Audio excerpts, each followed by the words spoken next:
C'est tout d'abord de renouveler les instances en réalité d'IMSA qui datent de 2016. Le deuxième objectif, c'est de renouveler un peu nos orientations politiques. Et le troisième objectif, c'est d'essayer vraiment d'apporter une nouvelle touche, une nouvelle démarche à la stratégie d'IMSA qui consiste désormais à donner une place à ce qu'on appelle les genres, c'est-à-dire les femmes. Bien évidemment, la paix et la réconciliation qui sont des sujets qui sont inévitables de nos jours à chaque fois qu'on tient des réunions. Et maintenant, quand on a plus que besoin.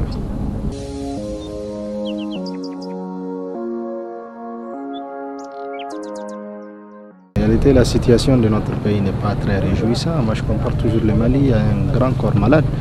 Mais les défis auxquels le Mali est confronté ne peuvent trouver des solutions que s'il y a justement cette réconciliation et cette convergence, c'est-à-dire d'idées, pour que tous les Maliens qui aspirent vraiment à ramener la paix, la sécurité et le bon vivre ensemble à toute leur population se donnent la main et essayent aussi de renforcer l'État parce que pour nous, on ne peut pas avoir un autre avenir en réalité aujourd'hui de quiétude, de paix et de développement en dehors du Mali.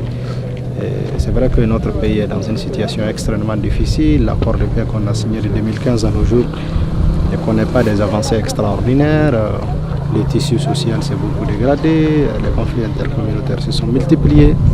Mais je pense qu'au-delà de tout ça, si les Maliens prennent conscience que c'est eux d'abord la solution à leurs problèmes et que personne ne résoudra nos problèmes, ne stabilisera notre pays à notre place, je pense qu'en ce moment-là, on aurait fait un pas extrêmement important.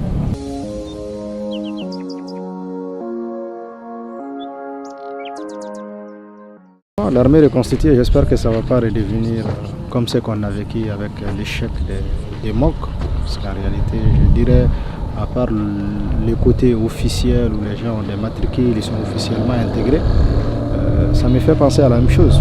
J'espère quand même que les gens qui ont été intégrés dans l'armée malienne joueront pleinement leur rôle et qu'ils vont en réalité s'attacher et s'adonner à leur tâche, c'est-à-dire servir au sein des forces armées et de sécurité.